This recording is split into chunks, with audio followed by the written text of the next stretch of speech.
Nada está tão ruim ao ponto de não poder piorar ainda mais. Como se não bastasse o claro posicionamento do governo Lula desde o início do atual conflito no Oriente Médio, sempre tecendo duras críticas a Israel enquanto passa pano para as ações dos grupos terroristas Hamas e Hezbollah, agora a justiça brasileira dá sinais de que escolheu um lado também. O que aconteceu nesse último final de semana é a prova de que, independentemente de quem está certo ou errado nesse conflito, as instituições brasileiras têm se posicionado de forma favorável a grupos internacionalmente reconhecidos como terroristas.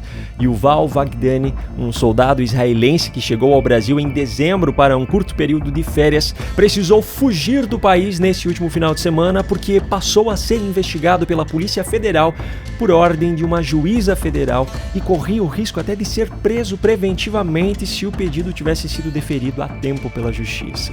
Qual é o motivo para a investigação? Supostos crimes de guerra cometidos pelo soldado por participar de ações em Israel na faixa de Gaza. A decisão judicial, no entanto, desconsidera completamente o fato de que Yuval Wagdani foi uma das vítimas do ataque terrorista feito pelo Hamas em um festival que estava sendo realizado em Israel no dia 7 de outubro de 2023, que resultou na morte de cerca de 1.200 pessoas. Wagdani sobreviveu porque conseguiu fugir enquanto se esquivava dos tiros disparados pelos terroristas do Hamas. Só que esse ainda não é o pior ponto dessa história. Mesmo que você considere completamente errada a atuação de Israel na faixa de Gaza e que você acredite que o soldado deveria receber alguma punição, é preciso levar em conta de onde partiu o pedido para que ele fosse investigado. A ordem de investigação assinada pela juíza ainda no dia 30 de dezembro, segunda-feira da semana passada, atendeu a uma denúncia apresentada pela Hand Rajab Foundation, uma organização sediada na Bélgica. Quem é o presidente dessa fundação? Diab Abu Jajah, ex-integrante do grupo terrorista Hezbollah. Ele já declarou publicamente que nega a existência do Holocausto e ainda exaltou ações do grupo terrorista Hamas, inclusive o massacre do dia 7 de outubro de 2023. Outra liderança da Hand Rajab Foundation é Karim Hassoun, que defende abertamente os grupos terroristas Hamas e Hezbollah, rejeita a existência de Israel e exaltou o massacre praticado pelo Hamas no dia 7 de outubro como apenas um retorno dos palestinos às suas propriedades. E aqui vale um parêntese para fazer um esclarecimento. Concorde você ou não com a atuação de Israel hoje, é fato que ao longo dos últimos 80 anos, 5 propostas de divisão de território entre israelenses e palestinos já foram feitas e intermediadas por países ou entidades estrangeiras, inclusive a própria ONU. Propostas que incluíam divisão em áreas equivalentes entre os povos. As 5 foram aceitas pelos representantes de Israel, mas recusadas pelos representantes dos palestinos. As divergências se intensificaram ainda mais com o Hamas tomando poder em Gaza. O grupo terrorista simplesmente não aceita a existência do Estado de Israel e do povo judeu. Isso está, inclusive, no estatuto de fundação do grupo. Ou seja, é o Hamas que não aceita conviver pacificamente. O Hamas não vai parar de atacar enquanto ainda existir o Estado de Israel e enquanto ainda existir um judeu vivo na face da terra. Essa mesma ideologia é compartilhada por outros grupos terroristas também, como o Hezbollah, que surgiu no Líbano. Enfim, o fato é que um pedido feito por esses terroristas foi acatado pela justiça brasileira. Enquanto isso, apoiadores desses grupos terroristas, brasileiros ou não, mas residindo no Brasil, não são alvo de nenhuma investigação. E se a situação interna do país já é preocupante por conta disso, imagine então como seria se eclodisse, ou talvez a palavra certa nem seja se, mas quando eclodir uma nova grande guerra mundial. De que lado você acha que o Brasil se posicionaria oficialmente? Bom, esse não foi o único assunto de grande repercussão neste último final de semana, sobre o qual eu preciso comentar no vídeo de hoje. Eu ainda vou falar sobre a história não contada por trás da premiação recebida pela atriz brasileira Fernanda Torres neste domingo. Só que antes disso eu preciso trazer um lembrete a respeito daquilo que nós temos a oferecer a você, além dos vídeos aqui do canal. Se você passa por situações no seu dia a dia em que você acaba debatendo sobre política ou questões relacionadas a ela com alguém que é militante de esquerda, eu tenho um material que se encaixa perfeitamente naquilo que você está precisando precisando nesse momento.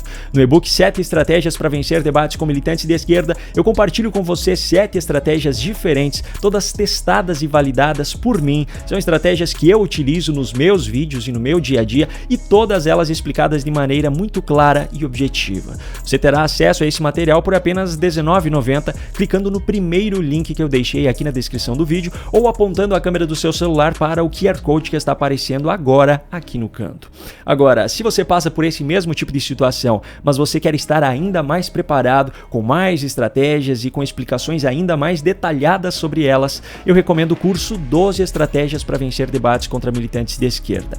Nele você encontrará 12 videoaulas com explicações detalhadas de cada uma das estratégias, mais um módulo bônus com os principais ensinamentos de livros best-sellers mundiais para aprimorar ainda mais o seu repertório e ainda mais um módulo bônus com um acervo de debates políticos históricos, desde 1989 até 2024. Você terá acesso vitalício a todo esse material por apenas R$ 147,00, que pode ser feito por Pix, boleto ou parcelado no cartão de crédito, clicando no segundo link que eu deixei aqui na descrição do vídeo ou apontando a câmera do seu celular para o QR Code que está aparecendo agora aqui no canto. E se você deseja aprimorar a sua comunicação de maneira geral, indo muito além dos debates sobre política, pensando no seu crescimento profissional ou pessoal, visando novas oportunidades como uma promoção, um novo emprego, novos negócios ou qualquer outra chance de crescer, eu tenho um material exclusivo onde eu compartilho tudo aquilo que eu aprendi sobre comunicação, na teoria e na prática, e que me levou a ter hoje uma audiência de mais de 600 mil pessoas na soma entre YouTube, Instagram e TikTok.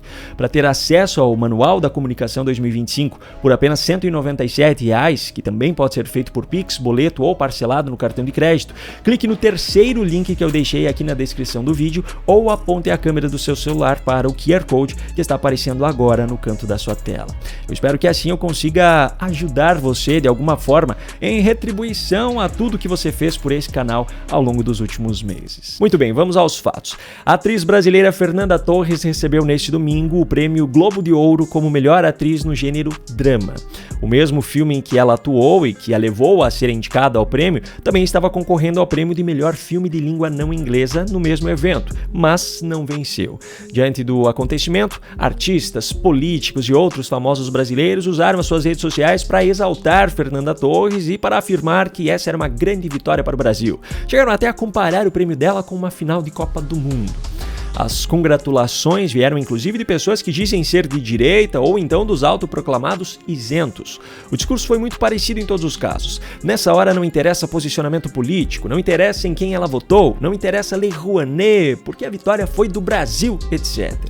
Agora, sinceramente, que me desculpem os que pensam dessa forma, mas eu acho todo esse discurso extremamente superficial e não consigo parabenizar uma pessoa cuja conduta seja muito diferente daquilo que eu considero correto. E faço questão de ressaltar, não estou falando sobre direita e esquerda, sobre o candidato de cada um, nada disso. Estou falando sobre a conduta da pessoa.